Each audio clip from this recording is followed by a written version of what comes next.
le travail de Derrida, de Lévinas et de Nancy. Nancy, j'ai eu l'honneur d'être cité par lui récemment, toujours pour rejeter cette idée de pétition, avec, je tiens à le préciser, cette idée absolument mensongère qui consiste à dire on veut censurer.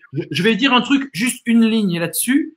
On ne veut pas censurer, les amis. On veut officialiser l'ouverture totale des archives Heidegger. Il n'y a pas moins censeur que nous. Le rêve de Stéphane, pour en finir avec Heidegger, c'est que tous les écrits de Heidegger soient là devant nous et qu'on puisse se mettre à travailler sérieusement. Il y a eu une pétition en ce sens il y a quelques années. Aucun Heideggerien n'a signé pour l'ouverture complète des archives Heidegger.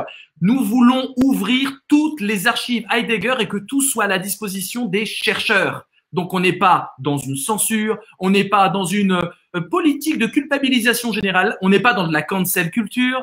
Voilà, s'il vous plaît, ouvrez les archives Heidegger, on vous en supplie. Tu veux juste dire un petit mot là-dessus, Stéphane, sur ce côté, ah, vous voulez censurer, comme Luc Ferry qui, après Onfray et après tant d'autres, après le regretté Stigler, hein, qui était quand même heideggerien total, qui parlait de censure. Arrêtez, les amis, s'il vous plaît, de délirer grave. Vas-y, Stéphane.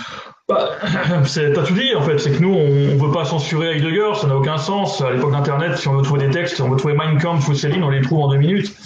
Ce qu'on veut, c'est que ce soit pas officiellement recommandé par une institution politique et gouvernementale, par l'État français à des élèves de terminale.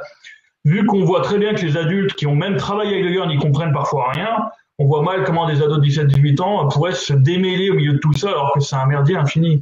Donc, si vous voulez, voilà, c'est plus une mesure de précaution et surtout une espèce de mise en garde contre des dérives fascisantes qui circulent en sous-main, y compris dans les milieux intellectuels. Mais il ne s'agit pas de censurer qui que ce soit. Moi, je parle de façon générale, c'est-à-dire que je vois un auteur nazi et négationniste au programme, je me pose juste la question, qu'est-ce qu'il fait là? Tout simplement. J'ai ma réponse. Ma réponse, c'est qu'on ne savait pas que c'était à ce point-là. Bon, simplement, depuis 2014, maintenant, c'est clair. Donc, si tu veux, ça fait déjà 7 ans qu'ils sont passés où on sait qu'Heidegger a écrit des immondices, qu'elles peuvent faire système dans sa pensée. Pourquoi on le laisse à la lecture des élèves de terminale? Mais moi, je veux dire ce que j'en pense. Je pense qu'il y a très peu de collègues qui l'utilisent.